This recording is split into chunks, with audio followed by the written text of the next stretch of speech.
Hello everyone. In the previous video I have discussed about the endomembrane system in which four organelles are included: endoplasmic reticulum, Golgi complex, lysosome and vacuole. Some other organelles are there whose functions are not coordinated, and so they are not considered as a part of endomembrane system. And these organelles are mitochondria, chloroplast and peroxisome. A structure that I have discussed which is present on the endoplasmic reticulum. As a result of that, the endoplasmic reticulum is called as rough endoplasmic reticulum. That means I am talking about the structure which is called as ribosome. Ribosomes are responsible for protein synthesis. For the first time, ribosomes were observed by George Palade in 1953. He observed this ribosome as a granular structure under the electron microscope, and it is not surrounded by any membrane. The ribosome is not surrounded by any membrane, and it is composed of mainly two components, that is RNA and protein, where RNA is the highest in amount, that is about 85% of the ribosome is composed of RNA and the other part is of protein. If you remember, we have discussed about the prokaryotic cell, that their ribosome is of 70S type, which is made up of two subunits, that is 50S and 30S. 50S and 30S are the two subunits of 70S ribosome. But ribosome in eukaryotic cell are of 80S type, which is again made up of two subunits, but the two subunits are 60S and 40S. 60S and 40S here. Now what is the meaning, or what does S signify here? So over here S stands for Swedberg unit.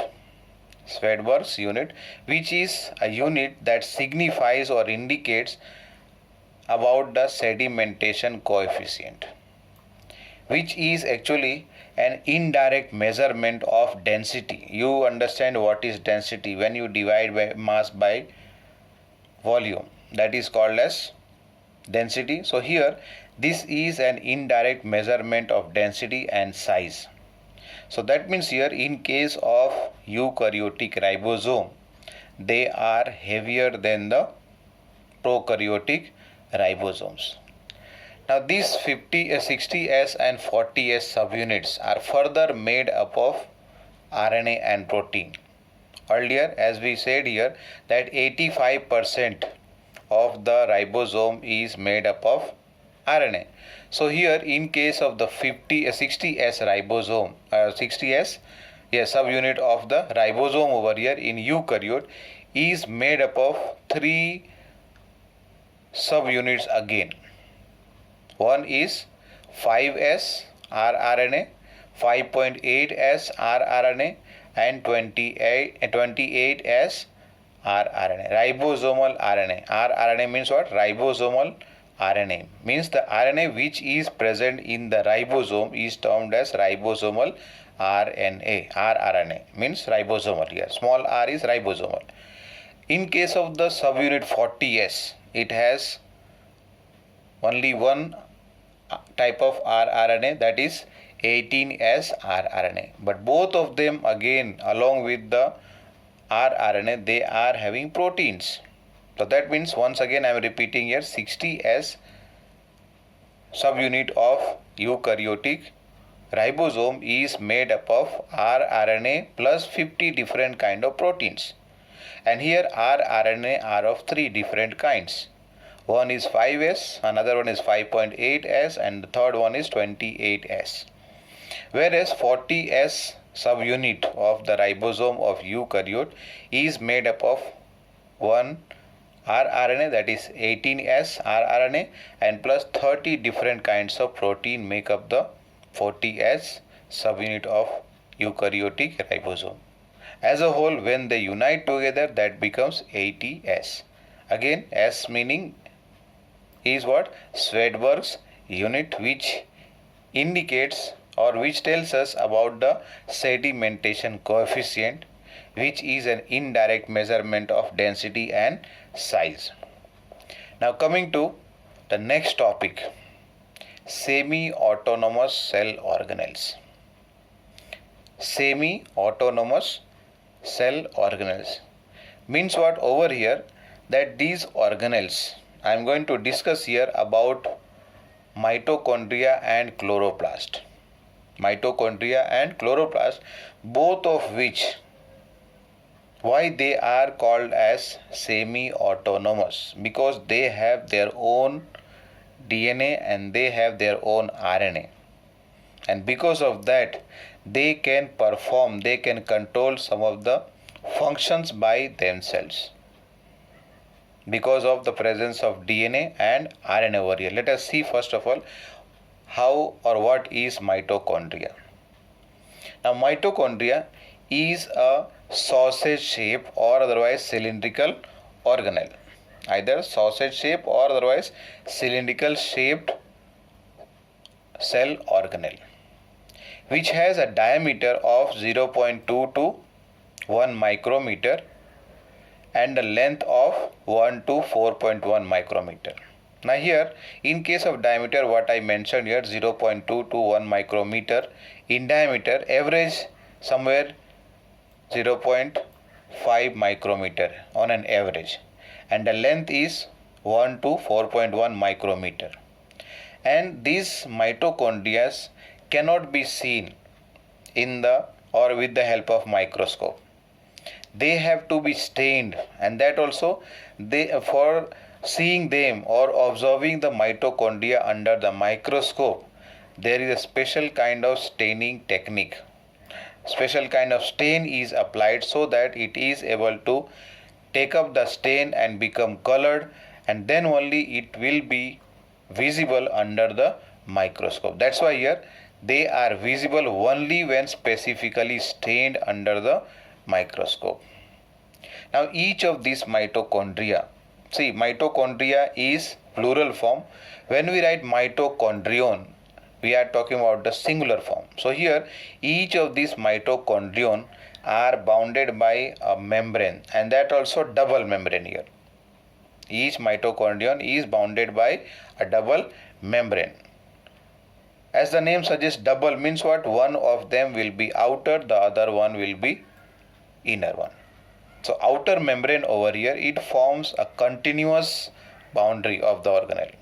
It is a continuous boundary of the organelle, whereas the inner membrane has been folded, or it forms the infolding, and these infoldings are called as cristae.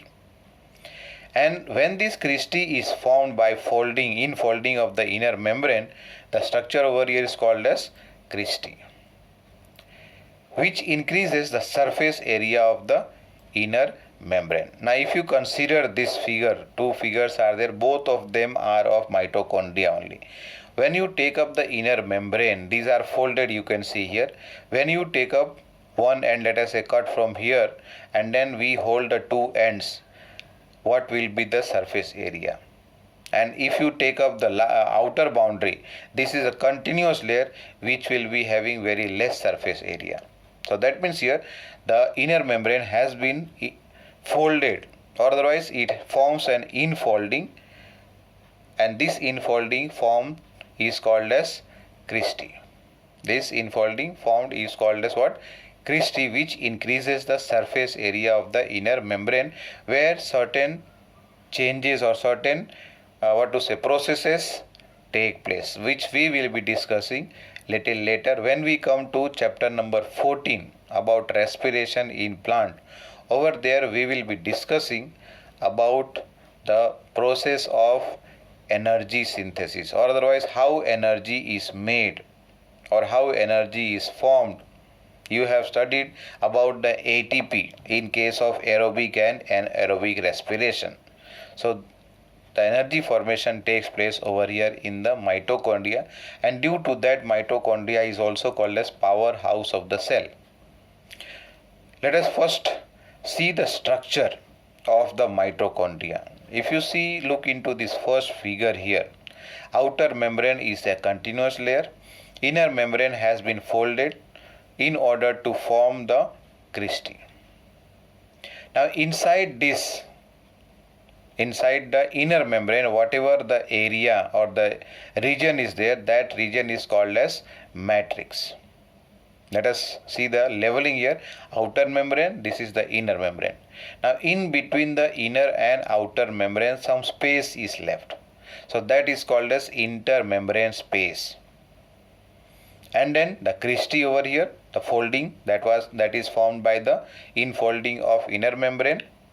On the surface of this inner membrane are present the enzyme responsible for synthesis of ATP. ATP, for that enzyme is called as ATPase. Okay, it has two parts, F0 and F1 complex. We will be discussing about this in chapter number 14. And then inside the matrix over here, what is the region or the area present or enclosed by the inner membrane is called as matrix. Inside this matrix are present circular DNA and ribosomes. We have discussed about ribosome, that they are responsible for the synthesis of protein, and whereas you understand what is the function of DNA. So this mitochondria has its own DNA and ribosome. So that means what? It can function on its own, and that is why it is considered as semi-autonomous organelle. Looking at the other figure here, what I said here, ATP synthesis. For that an enzyme is responsible called as ATPase. ATP is written in full capital letter. ASE, when we add, it becomes an name of an enzyme responsible for synthesis of ATP here, which is located on the inner membrane.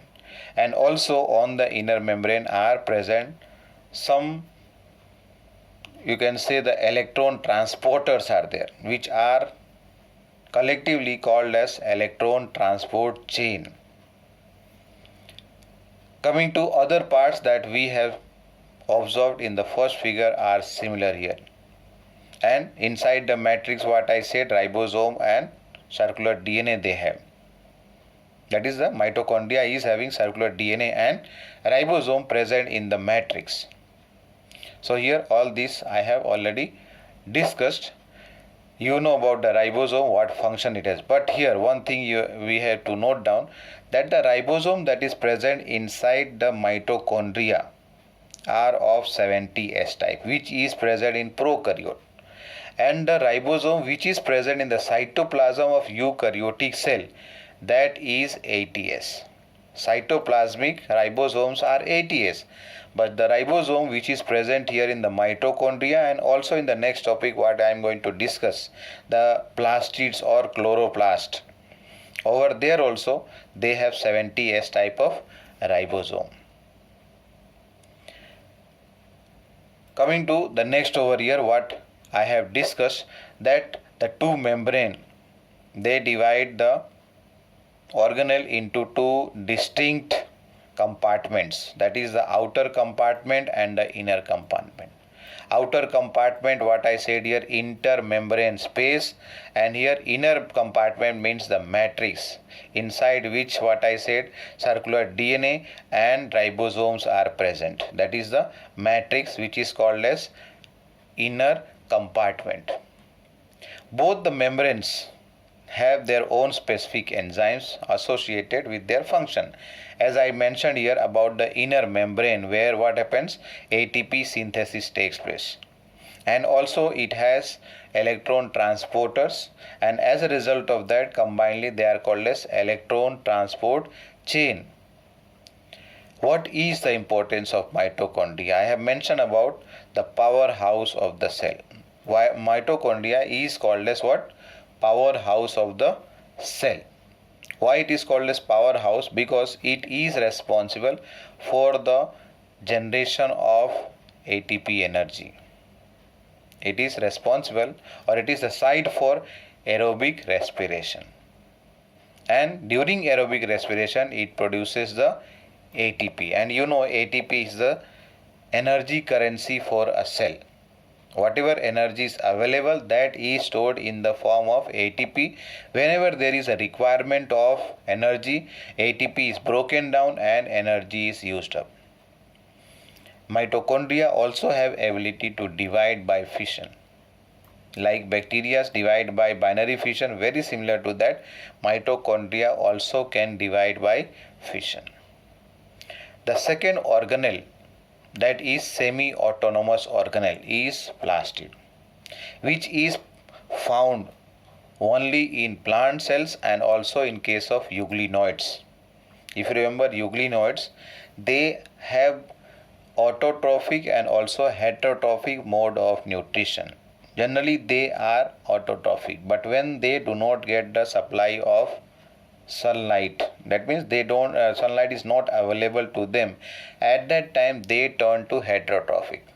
But as long as they have the presence of sunlight, they can manufacture their own food. So here plastids are present only in case of plant cell and euglenoids, and these are quite larger in size, and because of they can be seen under the microscope more easily than what we discussed for the mitochondria. Now they have presence of certain pigment or specific kind of pigments that give them color. That means different color to different part of the plant is given by the specific pigment that is present in that particular part of the plant. Now plastids have been classified into three types. Plastids have been classified into three types, that is based on the type of pigment they have. The type of pigment they have, based on that, plastids are of three types. The first one is the chloroplast, second one is chromoplast, and the third one is leucoplast. Chloroplast, chromoplast and leucoplast. Let us see first of all chloroplast. Now these chloroplasts are mainly present in the mesophyll cells of the leaves. Upper surface of the leaf is called as upper epidermis, and the lower surface is the lower epidermis. In between this lower and upper epidermis is present the mesophyll layer, where the cells are present. So those cells are called as mesophyll cells. The chloroplasts over here are variable in shape, means they have different kind of shapes over here. Some of them have lens shaped. Lens shape you understand.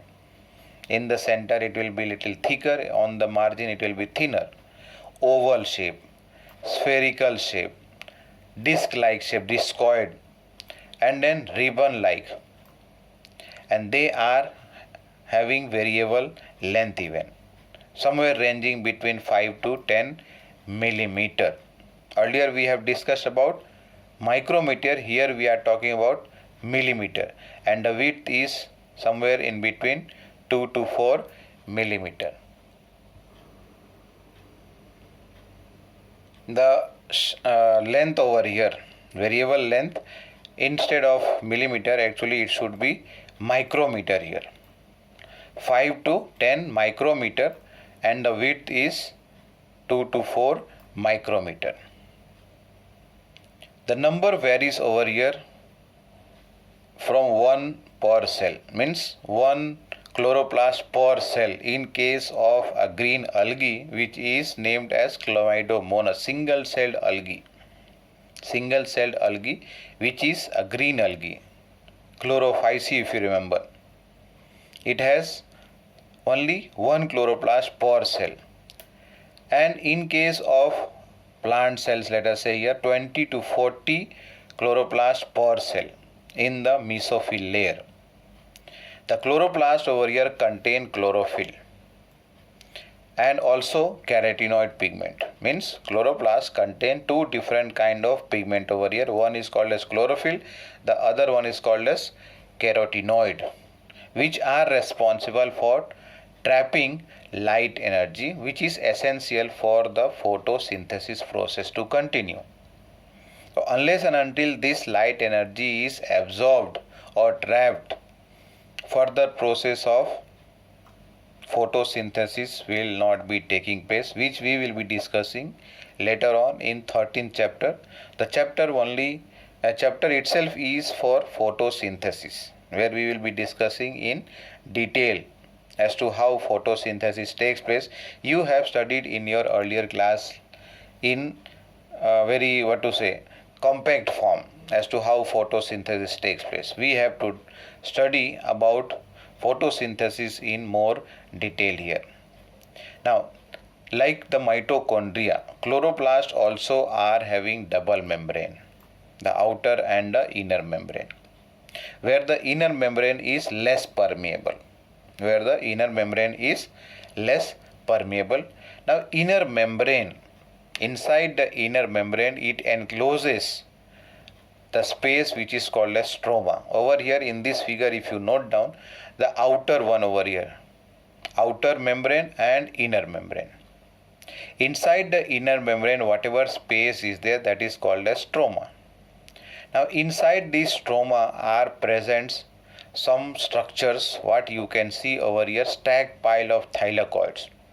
If you see only one single units over here, they are, you can consider that as a pile of coins over here. So one of these coin is called as thylakoid. All thylakoids together constitutes the granum. One granum, but many are there, so that will, a plural form will become grana, Grana. Now inside this stroma here, first of all, grana is present or granum is present, and these granas are made up of stacked pile of thylakoids. Inside this thylakoid, lumen is present. Inside that lumen are located the chlorophyll and carotenoid, what we said here. In the figure over here, you can note down section of a granum has been shown. Means it has been cut and shown to us. Inside over here is the presence of lumen. The second figure, let us note down here. Again, inner and outer membrane as it is.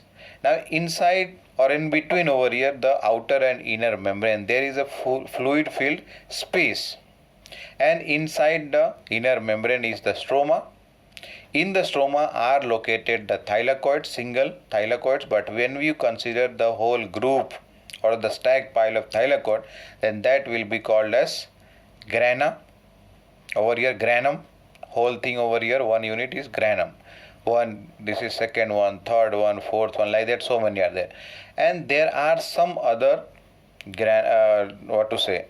lamellae, which are called as stroma lamellae, which is not formed as a stack pile. Over here, if you see this part over here you can see single units are visible here. So these structures are called as stroma lamellae. They are not called as granum then. More than one are stack pile, more than one thylakoids are stack pile, then that structure is called as granum, singular. But plural form, it is called as grana. Now over here inside the lumen of thylakoids are present the chlorophyll molecules, whose work is mainly to absorb the solar energy, and after that the process of photosynthesis takes place. Now here, as I mentioned here, that is the inner membrane encloses the space which is called as stroma, and inside the stroma are present the grana. Now inside this stroma, enzymes are present. Those enzymes which are needed, which are required for the synthesis of carbohydrate and protein are present here in the stroma. And inside the stroma also is present what?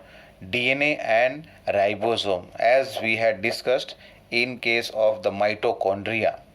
There is double stranded circular DNA present here, and also ribosomes are present. Again here ribosomes are of 70S type, but in the cytoplasm of the cell the ribosomes are of 80S. Here we are talking inside the organelle, earlier mitochondria, and here we are talking about the chloroplast, that they have what? Ribosomes which are of 70S type, like it is present in case of prokaryotic cell. The grana or intergranular thylakoid. Let's see once again. This is the intergranular thylakoid over here. What is named over here as stroma lamellae. It is connecting two different granum here. Here also, if you see very carefully, you can see very easily, not difficult to see even here. Once again, what I said here, that grana or otherwise intergranular thylakoids are present in the stroma, which are made up of stack pile of flattened membrane bound sac called as thylakoid. So here thylakoids are there. Let us see in this 1, 2, 3, 4 and 5 are seen here. So that means 5 thylakoids together constitute one granum. And you can count here 5 or 6 granum are located or can be located inside the stroma over here. And each of these thylakoids then further is having the space which is called as lumen. Now this flat membranous tubules which are called as what? Stroma lamellae, they form the connection. This is the stroma lamellae, is the connecting two or more granum together. Here if you see this point which connects the thylakoid of different grana, and inside this thylakoid or lumen of the thylakoid are present the chlorophyll molecule or chlorophyll pigment. Coming to the second type of plastids is the chromoplast. As the name suggests, chromo means color. Chromo means color. Means what? This chromoplast is responsible for imparting or giving different color to different part of the plant body. And here chromoplasts are actually fat soluble carotenoid pigment. Means inside the chromoplast, what is present here? Fat soluble carotenoid pigments are there, like carotene and xanthophyll. Along with that, some other pigments are there which gives different color like yellow, orange or red color to the plant parts. And the third one is called as leucoplast. They do not, or they are not responsible for production of any color because they are colorless. They do not have any color and they are of different shape and sizes. But the main function that they perform is to store the food material. Three different kinds of leucoplast here. Amyloplast are responsible for the storage of carbohydrate. Like for example, in case of potato, starch is stored here. So for the storage of starch, who is responsible? Amyloplast. For the storage of oils and fats, elaioplast is responsible. And the last one over here, for the storage of proteins, eleuroplast is responsible. So that was about the autonomous cell, or that is semi-autonomous, not autonomous, semi-autonomous cell organelles, that is mitochondria and plastids. Thank you.